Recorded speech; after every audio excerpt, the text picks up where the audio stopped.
Assalamualaikum warahmatullahi wabarakatuh. Segala puji urang sanggakeun ka Gusti Nu Maha Suci Zat anu ngatur segala isi dunya katut eusina nyaeta Allah Subhanahu wa taala. Sakumaha inaya sareng hidayahna urang masih dipaparkeun nikmat sehat oge nikmat iman sareng nikmat Islam nyaeta nikmat anu pangagung-agungna. Salawat serta salam urang curahkan ka baginda anu mulia nyaeta Nabi Muhammad sallallahu alaihi wasallam. Teh hilap anu dipikaromat Ibu Yaliza Fazria selaku guru bahasa Sunda anu tos masihan simkuring kasempetan kanggo masihan biantara ngeunaan kakeluargaan.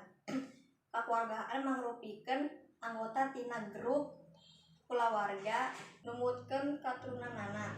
Kakeluargaan dibagi kana 2 jenis nyaeta hiji kakeluargaan patrilineal.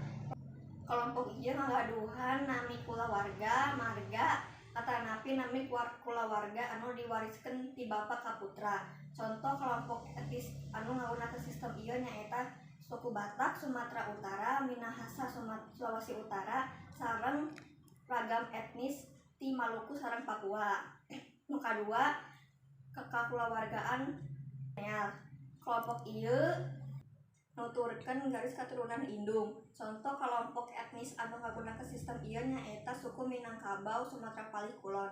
Nu katilu kakulawargaan Gilineal.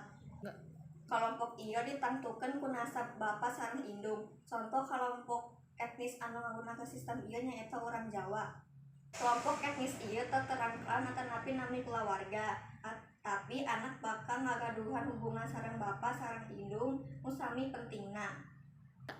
Sakieu biantara ti simkuring mugi biantara ieu teh janten manfaat kanggo sadaya anu ngadengekeun.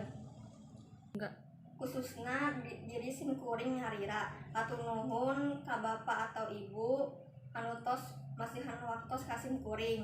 Assalamualaikum warahmatullahi wabarakatuh.